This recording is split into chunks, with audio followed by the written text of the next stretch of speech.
Newspapers once gave her a headline, "London's most frequently arrested woman." The name stayed because the court saw her face again and again for drunkenness and quarrels in the street. But behind that label was a life built from small beginnings, long hours, and narrow chances. To follow how she reached such an end, we have to move step by step. From a childhood in a modest cottage to service in other people's houses, from steady work to the pavements of the city, and finally to the ward where her breathing slowed for the last time. Jane first appeared in the records of a Hertfordshire village. Her father laboured for his keep, a man who earned with his hands. Her mother kept house and took on any task that could stretch a few coins further, mending, washing, sewing by lamplight. The earlier census line lists Jane as a scholar. That single word means much. It tells us she sat at a desk with a slate and a simple reader, shaping letters, sounding short verses. It also tells us that her schooling balanced on a thin edge. In labouring families, a child might stay at lessons for one season, then trade the desk for a bucket or fieldwork when money ran short. For a short while she had lessons, and that was all the fortune would allow. When she grew old enough to be useful in another household, she left for London. Thousands of country girls did the same. Domestic service promised a roof and meals in return for obedience and endless chores. The life was orderly but brittle. A servant slept in the attic or under the stairs, answered bells at every hour, and learned precise rules for cleaning, folding, and speech. The pay was small. The security depended entirely on keeping favour. One quarrel, one cracked plate, or one evening returned too late could mean dismissal by dawn, a small box on the step and a walk to the registry office to beg for another position. For a time, Jane managed. Her name appears in 2 different addresses in Marylebone, proof that she could hold routine, earn her keep, and live quietly. Those brief years of stability mattered. They show she knew order before she fell into disorder, yet service held its own traps. A woman alone in the city had no kin to turn to if she lost her place, no savings to soften the blow. Illness, exhaustion, or a mistress's temper could end employment in a moment. Then the options narrowed. Find a charitable kitchen willing to offer a meal, wait in a registry hall hoping your card was not yet discarded, or ask a constable for the direction of the nearest workhouse. The workhouse was meant as a refuge of last resort, food, shelter, and discipline for those with nothing else. Men on one side, women on the other, children kept apart. Officials believed strictness discouraged idleness, so conditions were kept austere. Coarse clothing, silence at meals, plain food, hard work. You were not meant to stay long, just long enough to survive the cold months and be turned out again. Jane's name surfaces more than once in those ledgers. Next to it the clerks wrote her age, her trade, and the reason for admission. Her trade most often reads laundress. Laundry work could be found without reference letters, but it was punishing labour, lifting, boiling, mangling, and drying heavy sheets in steam or in chill air. Hands cracked, backs stiffened, lungs filled with damp. The wage came by the day or by the piece. Some washhouses allowed women to sleep under tables in exchange for starting at first light. A woman could survive this way from one week to the next, but a single bad spell, a fever, a missed payment, a broken machine, sent her back to the workhouse or to the street corners where employers hired by sight. It was on those corners that her trouble with the law began. The first charges were small and familiar: drunk and disorderly, meaning public drunkenness and disturbance; drunk and incapable, meaning a state so helpless that arrest was called protection; using obscene or abusive language, meaning words the magistrate preferred not to hear, shouted through open windows. Sometimes there was assaulting the police, usually a scuffle when an officer took her arm. These were not serious crimes. They were the ordinary infractions of poverty and drink, each punished by a fine she could not pay, converted into a few days in the cells. The pattern was simple and circular. Her arrests took place mainly in the West End districts: Oxford Street, Regent Street, Hanover Square, Holborn, the Strand, Soho's Lanes, and the Market Streets stretching eastward. These were bright and noisy spaces filled with drink, light, and crowds. Every corner had its public house, every doorway its watching constable. An officer's duty was to keep pavements clear and prevent scenes. A woman already known for drinking in public would be stopped quickly, and Jane's name was soon known. So the record shows arrest after arrest. A late hour, a note of protest, a fine, Then, when there was no money, 2 days inside, then 3, then 7, and again the open street. Why did she drink? The papers never asked and she never explained. But the context gives answers enough. Drink was cheap, quick to dull pain and fear, and easy to find. It warmed the body after cold labour, silenced the mind's noise and turned an empty evening into a tolerable blur. It was company when there was none, yet the comfort came with a cost. Each night spent, drunk risked a morning without work, a friend lost, or a door closed. Habit became trap. The records trace the tightening of that trap in ink. Occasionally the entries add small notes, an argument, a scuffle, a bottle taken from a yard, a shove at an officer. None sound violent in themselves, but they offended the era's obsession with public order. Shopkeepers and landlords valued quiet pavements. Magistrates valued obedience. If a landlord swore that a certain woman caused trouble, the court believed him. When her name returned week after week, judges stopped offering fines and sent her straight to short terms of confinement. The House of Correction at Coldbath Fields handled many such sentences. These institutions prized discipline above mercy. Dawn wake-up, washing, hard labour, brief meals, silence, lights out. They aimed not to reform but to control. A few days inside were enough to break whatever fragile arrangements a poor woman had made. The job she left would be gone by her release, her paid bed taken, her belongings misplaced or stolen. The system's small punishments eroded stability rather than restored it. Sometimes a magistrate imposed a bond to keep the peace, a promise backed by money that the accused did not have. Failure to stay out of trouble meant forfeiting the bond and more imprisonment. It was a logic loop. Penalties that only the solvent could satisfy, imposed on the destitute. For Jane, every lapse extended the cycle.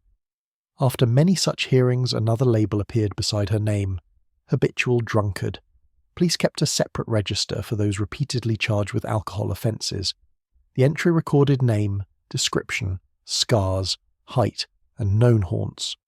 Publicans were forbidden to serve those listed, and landlords risked fines if they did. On paper, it was control. In life, it was exclusion. Her face became known across entire districts. The denial of service shut more than tavern doors.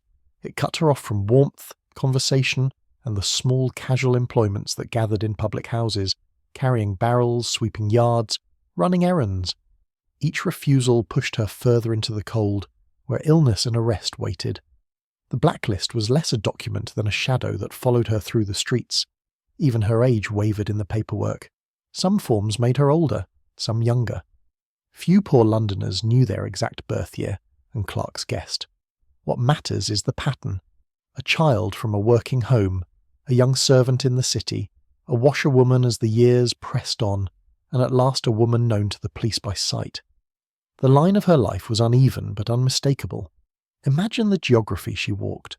The gleaming West End boulevards with shop windows bright at dusk. The tight lanes behind them filled with lodging houses and corner kitchens. The East End markets where the air smelled of horses, fruit and smoke. The older courts of Holborn and Clerkenwell, damp and narrow, where the houses leaned together. These were the boundaries of her world. Within them she worked, begged, quarrelled, slept, and stood before magistrates. When sickness came, she went back to the same institutions that had once fed her, the workhouse infirmary, the one place that took the penniless without question. Each institution served its narrow purpose. The police courts handled small offences swiftly. Disorder, petty theft, fighting, begging. Hearings were minutes long. The constable gave his account. The accused offered a few words. The magistrate pronounced fine, days, or bond. The House of Correction took those sentences. The workhouse offered food and beds for those with nowhere else. Its infirmary acted as a hospital for the destitute. Asylums took those with long illness of body or mind when other wards could not. None were built to mend a life ruined by drink and poverty. They were meant only to keep the streets quiet and prevent death by exposure. They succeeded in that, and nothing beyond. A normal week in Jane's life, when no charge was pending, can be guessed from the patterns left in those ledgers.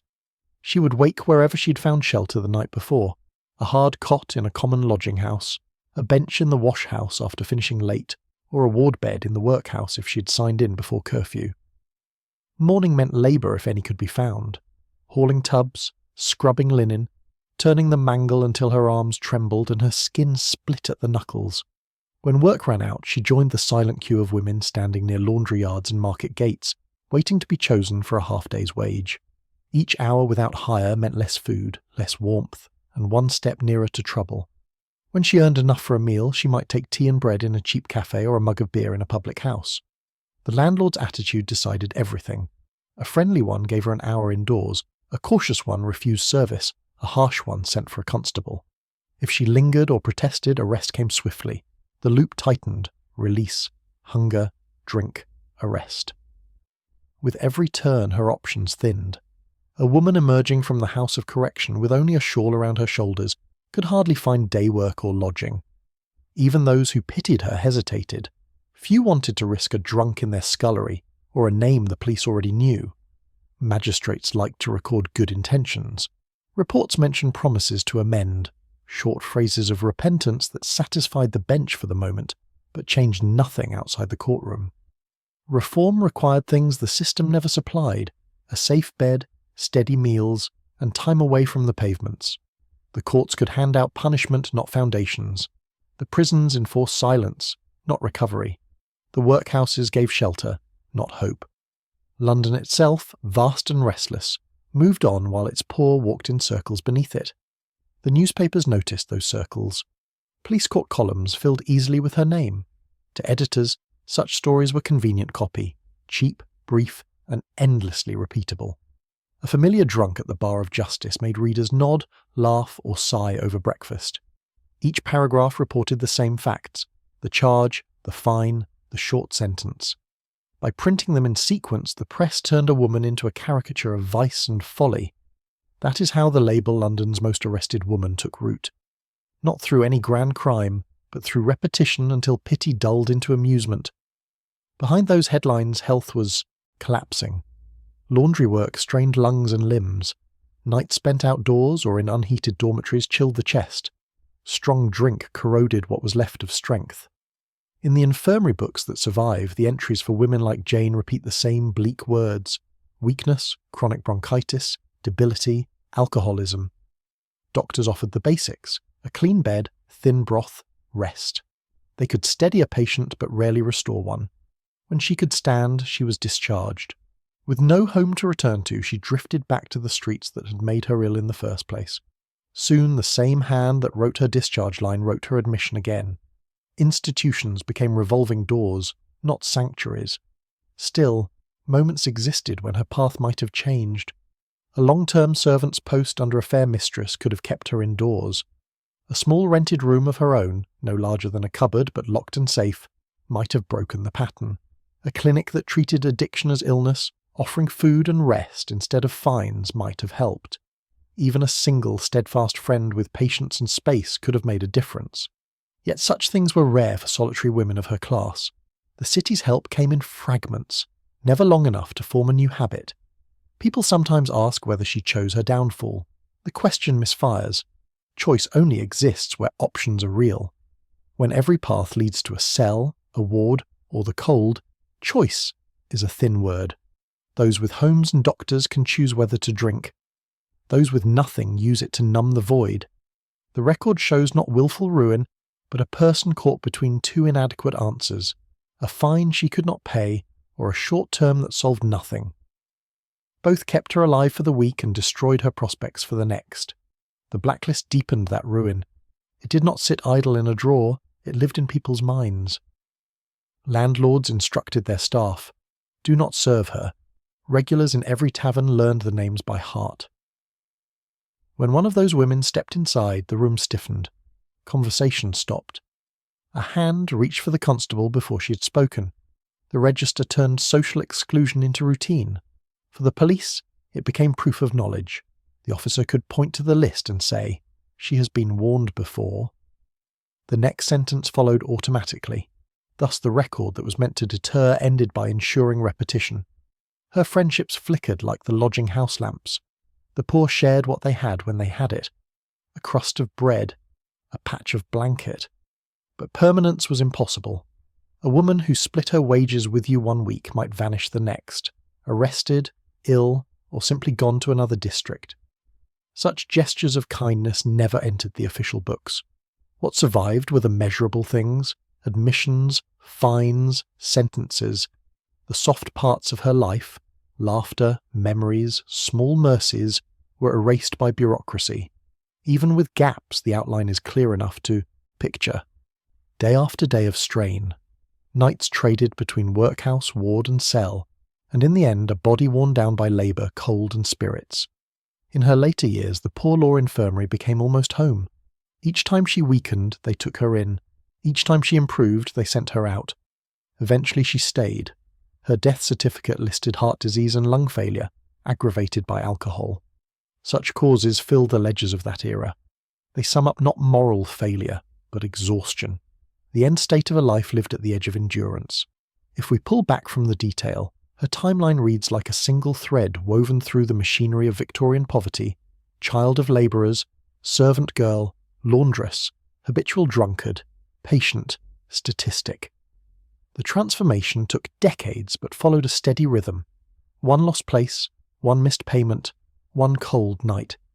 Each misfortune seemed small, yet together they built the legend the papers repeated so easily.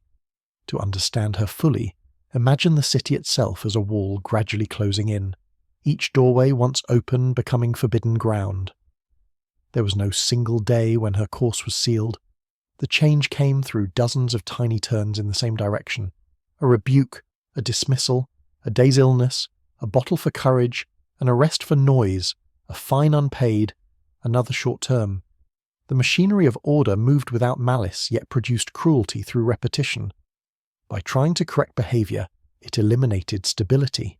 That dull, mechanical process consumed her far more completely than any single act of vice. From her case we learn several plain lessons. Records, even when sparse, reveal truth by their consistency. A handful of repeating words, drunk, disorderly, incapable, can describe years of struggle more honestly than any sermon. Plain language also matters. To say she was drunk and disorderly is not to insult but to state a fact. She drank in public and quarrelled. To note assault on a constable is to record that she resisted being taken away. Behind each legal phrase stood a human reflex: fear, fatigue, or defiance. Most of all, her story exposes how help must join with the basics of life or fail. Stability depends on three linked things: a place to sleep, food to eat, and work to sustain both. Remove one and the others collapse. The system that processed Jane offered each separately and briefly, never together. It was a network of locked rooms: court, cell, ward. None connected to the next. No wonder the same women cycled through them for years. To imagine a single day near the end of her life is to grasp the routine of the lost. She wakes before dawn on a bench or thin mattress, breath ragged from the damp. She searches for work, carrying her small bundle from street to street. If lucky, she earns a few coins. If not, she lingers near the washhouse doors until turned away. Evening comes, the temperature drops. She spends her last pennies on a crust or a drink. The landlord knows her, face and shakes his head. She stands in the doorway, uncertain where to go. A constable orders her to move. She mutters a word too sharply. He takes her arm. By midnight she's in the cell again. Safe from the cold, unsafe from everything else. Morning brings release, and the cycle begins anew. This is not morality, only schedule. The clock turns, so does the system, and the woman inside it becomes both cause and consequence of its rhythm. In later years, her name continued to appear in pamphlets and reports about temperance and reform. Social workers used her story as evidence that habitual drinking led inevitably to ruin. Reformers cited her as a reason to tighten licensing laws. Few asked what might have changed had society given her more than punishment. Even now, she stands as a symbol of the problem, rather than a person who bore it. A symbol simplifies. It strips away the years she spent working, the times she tried to mend her ways, the ordinary courage it took to keep walking into another morning. She was not merely a tally of arrests, she was a life with its own small hopes, unwritten, unrecorded, but real. Every fine, every sentence, every note in the ledger rested on unseen labour, endless fatigue, and a city that watched but did not shelter. If one imagines her last conscious thought, it may have been of warmth, a fire somewhere, a place once safe, a moment before the cold closed in. History left her name, but not her voice. What remains speaks for many like her. Women whose labour built the clean shirts and polished floors of others, then vanished into footnotes when they could no longer serve. By the time Jane's name had become a fixture in London's police courts, the city itself was changing. Electric lamps had begun to replace gas lights, horse-drawn omnibuses crowded the wider streets, and factories breathed smoke into the winter sky. But beneath those signs of progress, the old patterns of hardship stayed exactly the same. Poverty had simply moved with the lights. In that world, Jane was not an outlier. She was one of thousands trapped in the same quiet machinery of survival.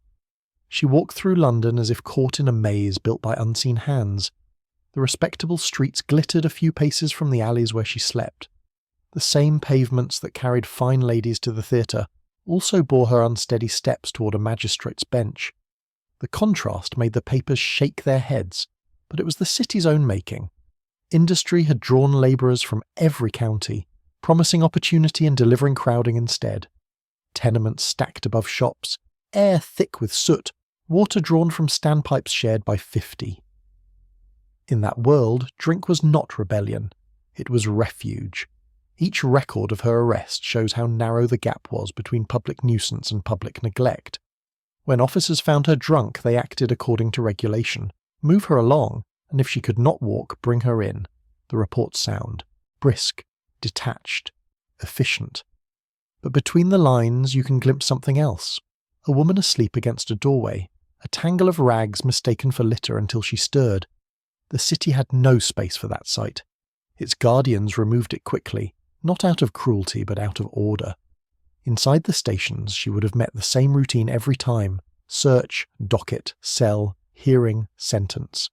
Short sentences served as pauses, not corrections. The prisons were full of the same faces turning through the same doors. Warders recognised them by name. For many women, a week behind bars meant a week of food and warmth they could not afford outside. The punishment blended with relief, and that was the tragedy of it. The system that claimed to discourage vice became the only form of shelter left. Jane's file did not stand alone. It was one among hundreds kept by clerks who saw no story, only columns, yet each column mapped a life pressed flat by repetition. The cycle of workhouse, street and cell turned steadily, indifferent to personality or promise.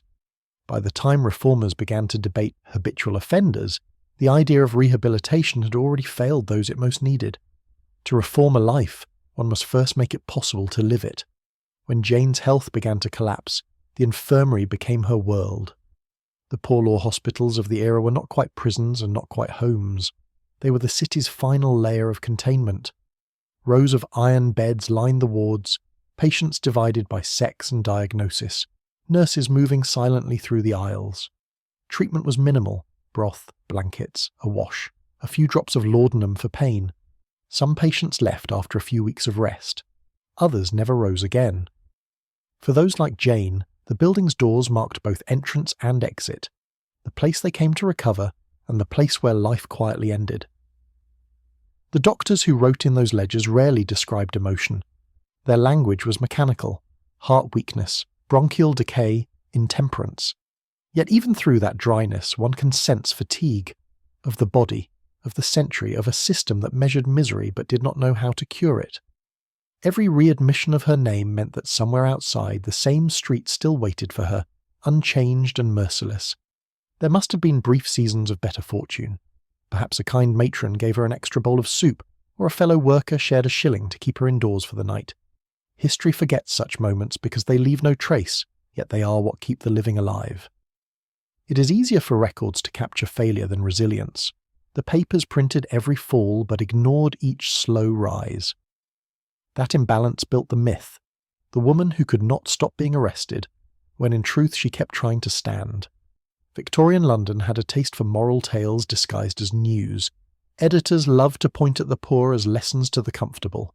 Drunken women, they claimed, symbolised social decay. Reformers marched under banners for sobriety, but most of their energy went into shaming rather than saving. A few pioneers spoke of compassion, nurses, missioners, and teachers who believed addiction was illness, not sin. Yet funding followed blame, not mercy, and institutions built to control the poor always found more backing than those meant to heal them. If you read Jane's life backward, from her death certificate to her childhood line, the scale of loss becomes sharper. A girl once listed as a scholar ends as a habitual drunkard. Between those two words lies everything the industrial age forgot to value: gentleness, belonging, purpose. She was born into a society that prized productivity but had no plan for exhaustion. When her body failed, it recorded her not as a casualty of labour but as a fault in morality. That judgment hardened into legend. Imagine her walking along the Strand at dusk. The crowd moves fast, boots striking the stones, lamps flicker through the mist. She pauses by a shop window to warm her hands on the glass, sees her reflection, lined, tired, nameless. Someone bumps her shoulder and curses. The constable at the corner watches. The story could start or end at that moment. It makes no difference. The city has already decided who she is. The same London that punished her also depended on her kind. The laundries, kitchens, and lodging houses that kept its wheels turning ran on the labour of women who were always one illness away from ruin. Their work remained invisible until they fell apart. Then the newspapers wrote their names as curiosities, and the courts processed them as examples.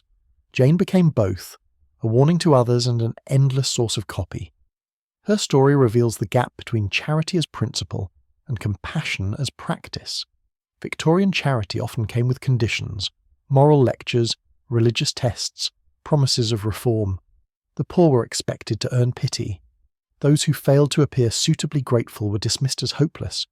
Jane, stubborn and outspoken, would never have fit that mould. When she argued, she was labelled violent. When she wept, she was called hysterical. When she stayed silent, indifferent. Every expression was reinterpreted as guilt. The final years of her life unfolded quietly in institutional care. The infirmary walls saw hundreds of endings like hers: slow decline, brief rally, final collapse. The attendants who signed her death entry probably did not know they were closing the record of a woman once notorious in the city press. For them, she was one more patient. Old before her time, chest heavy with phlegm, breath rattling against the blankets. Her heart failed in a bed surrounded by others just like it. Anonymous, ordinary, unremarked. That anonymity was, in a sad way, peace. What remains striking is not the number of her arrests, but the persistence of her humanity in the face of inertia. She kept existing where others would have vanished entirely. Each time she reappeared in the ledgers, she had survived another winter, another sentence, another attempt by the system to forget her. Survival itself became an act of rebellion. The London that outlived her moved on without learning the lesson. Decades later, reformers still debated how to deal with chronic inebriates. Laws multiplied, shelters opened and closed, but the structure stayed the same. Punishment first, understanding last. Jane's life could have served as a study in what not to do. Instead, it was used as proof that some people could not be saved. The cycle continued because the city preferred easy morality to difficult care. To see her life clearly, you must strip away the pity and the judgment. What remains is simple arithmetic. Too many hours worked, too little rest, too few chances to recover. Multiply that by thousands, and you have the hidden engine of the empire's capital, a machine powered by exhaustion. Jane's downfall was not a personal failure, but a statistical certainty in that equation. Her story, read now, is almost quiet. The outrage has faded. The laughter that once followed her name in print has long died out. What stays is the human outline. A woman who wanted what everyone wants: to eat, to sleep, to belong, and found each of those things rationed. The press called her incorrigible. History should call her emblematic. When the record of her death was written, the pen barely paused. Another name, another cause, another set of initials in the margin. It was the kind of entry that appeared daily in those thick grey volumes.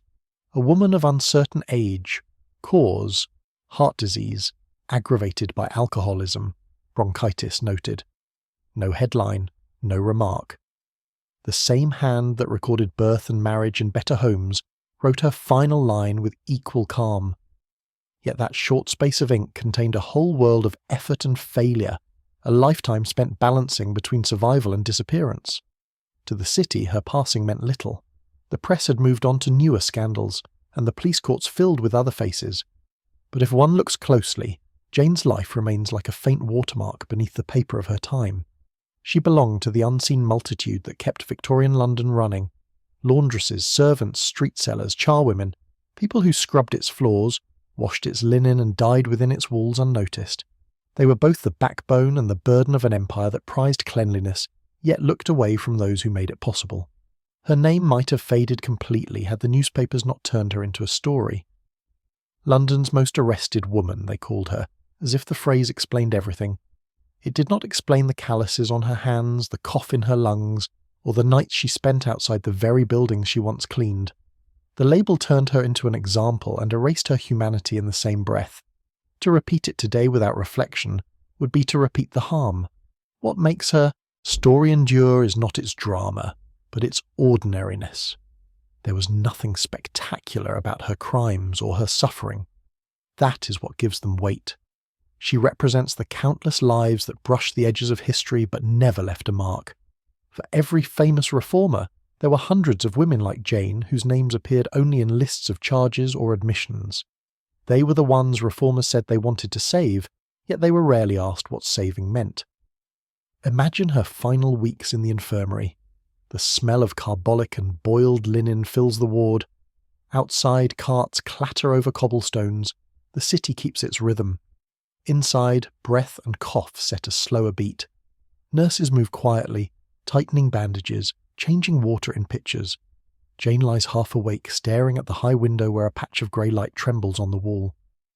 She has been through this cycle before: weakness, rest, a little strength, then relapse. But this time, the strength does not return. The matron checks her pulse, notes the decline, and moves on. By morning, the blanket lies flat. Someone writes her name on a tag, and that too joins the ledger. It is tempting to end her story here, with the soft closing of a ward door. But history, if it is honest, must linger. After her death, her case continued to appear in lectures about social reform. Clergymen quoted her as proof of moral decay. Doctors cited her as evidence of the effects of drink. Legislators mentioned her name when discussing laws on habitual inebriates. Each group claimed her story to justify its own cause, yet none of them spoke of her as a person. They spoke of a symbol. The woman who had once been punished for disturbing public order was now used to comfort it. The irony runs deep. The same society that condemned her for drunkenness had made cheap spirits easier to find than clean water. The same courts that lectured her about idleness had offered no work she could keep. Each authority acted as if her failures were private choices rather than public consequences. The truth sits somewhere between pity and accusation. She did not fall alone, and she did not fall far. The ground beneath her was already sloped. Looking back, one can see how small differences might have rewritten everything. A stable servant's post where illness did not mean dismissal. A union of laundresses strong enough to demand fair pay and shorter hours. A refuge where recovery was measured in months, not nights. Even a handful of such changes might have turned hundreds of lives from despair to decency. But these reforms came late, and they came because of women like her, not for them. Her suffering became the example that shamed the next generation into doing better. There is also a quiet lesson in how she endured. Year after year, she kept rising from the places meant to break her. That persistence deserves more than pity. It deserves respect. Each arrest shows not surrender, but survival. Each return to labour, each effort to earn a meal was an act of will against a world that had stopped caring. She may have stumbled through London streets unsteady, but she did not vanish. That, in itself, was defiance. Her story forces us to look at how easily humanity is traded for efficiency. The Victorian system prided itself on order: workhouses for the destitute, prisons for the disobedient, hospitals for the sick. But between those institutions ran empty alleys where the human spirit went unseen. Jane lived in those alleys, walking the narrow space between legality and despair. The officials who processed her never had time to ask what she needed. The laws that judged her never asked what she lacked. When every solution begins with removal, The person removed disappears from thought as well. We might ask what comfort history can offer her now. None, except remembrance. To tell her story without decoration is to return her name to the realm of the living even briefly, is to say she existed, not as a headline, but as a human being who loved warmth, laughter, and belonging like anyone else. Her life was not wasted. It was consumed in service to a city that forgot to care for those who kept it clean. If you wish to picture her legacy, do not think of the court bench or the cell. Think of the laundries that still line London's back streets, the faint smell of soap and steam that hangs in their air. Think of the women whose shoulders ache from lifting wet cloth, who still live week to week, who still face judgment for being tired. Jane's name belongs to them. Her story, stripped of scandal, is a warning written across centuries that hardship mistaken for vice becomes a crime, and punishment mistaken for help becomes cruelty. In the quiet that follows her last breath, the city continued without pause. Omnibuses rolled, shopkeepers opened shutters, children chased hoops in the squares. No one noticed that the woman whose name had once filled 1,000 headlines now lay in a pauper's grave, her coffin plain, her grave unmarked. The soil closed, the record closed, and the day went on. Yet beneath that ordinary continuation lies the question her life leaves behind. What would it take for a city to care not after a life is gone, but while it is still being lived? Her answer is already written between the lines of her story. Help must begin where dignity begins, with safety, warmth, and honest work. The system she knew offered punishment first and mercy second. The future owes the reverse. Every generation must decide which order it will choose. That choice, more than any sermon or reform, decides whether stories like hers repeat. A century later, scholars searching old archives find her again. They open brittle pages and read her name aloud, perhaps with surprise that so many arrests could belong to one person. They underline the figures, count the sentences, and shake their heads. But some of them, pausing over the details, see more. They see the human rhythm. Beneath the statistics, labour, fatigue, cold, drink, arrest, release, labour again. The pattern that once condemned her now accuses the age that built it. And so Jane Cakebread, forgotten by her contemporaries, speaks once more, not in her own voice, but through the echo of our recognition.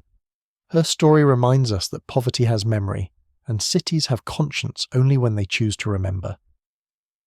She walked through London's heart until it stopped for her, leaving footprints too faint for stone but too deep for time to erase. If you listen closely, beyond the hum of traffic and the murmurs of the crowd, perhaps you can still hear her footsteps in the rain, measured, weary, unending. Not the march of a criminal but the rhythm of endurance itself.